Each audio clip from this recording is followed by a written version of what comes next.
I said it once. I'll say it again. Who let all the dang horses out? A Mustang salad. This is a 2002 Mustang. Let's see what they've done after so many years.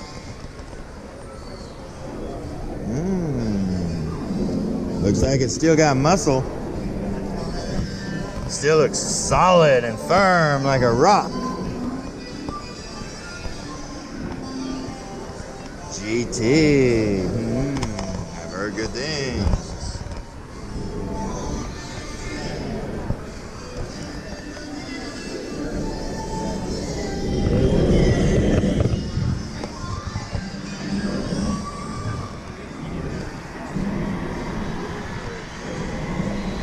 Does have a slight back seat.